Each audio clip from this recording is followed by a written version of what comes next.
Hey everybody, welcome to another episode of Mastering Financial Exams, a podcast from Greco Financial Training, where we talk about concepts that'll help you pass exams like the Series 7, the SIE, and the Series 24.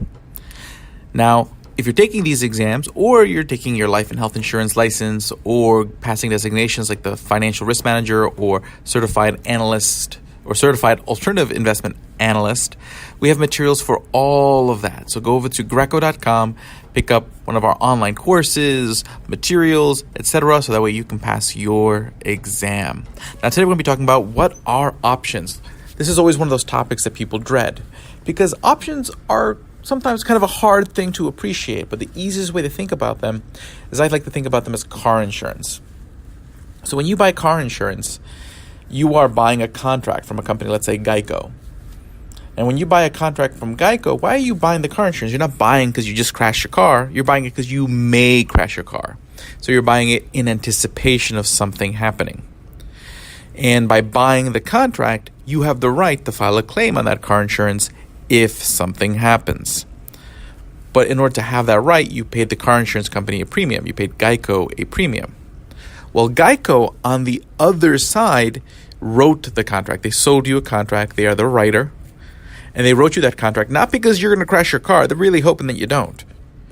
They're selling it to you because you probably won't, hopefully, and then they'll get to keep your premium because eventually your car insurance will expire. That's essentially exactly what's going on with an option. When someone buys an option, they're buying it because something may happen. And if that thing happens, then they can exercise their option, which will let them buy or sell stock at a set price.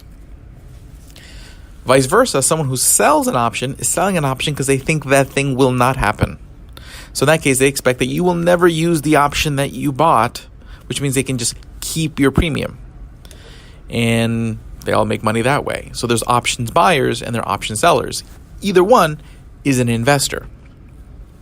Now, options are a type of derivative. Derivative just means something whose value is based on something else. So the fact that an option has any value whatsoever is based on the fact that it's linked to some stock. So if I were to buy a call option, so a call option is an option that allows me to buy stock at a set price. So if I were to buy... So again, a call option is an option that lets me buy something at a particular price. Now, why would I want to buy something at a particular price? So again, if I have a call of 50, I can buy stock at 50.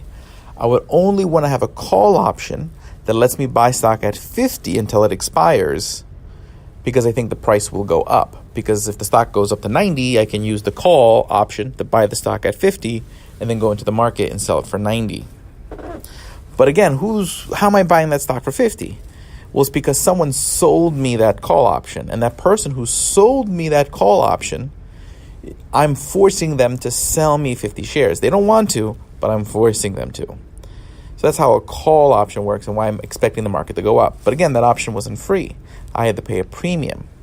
So if I paid a $5 premium, and since every option is always for 100 shares, I'm paying $500. So again, if I wanted to buy a 50 call for $5, that really means I'm paying $500 to buy the call option today.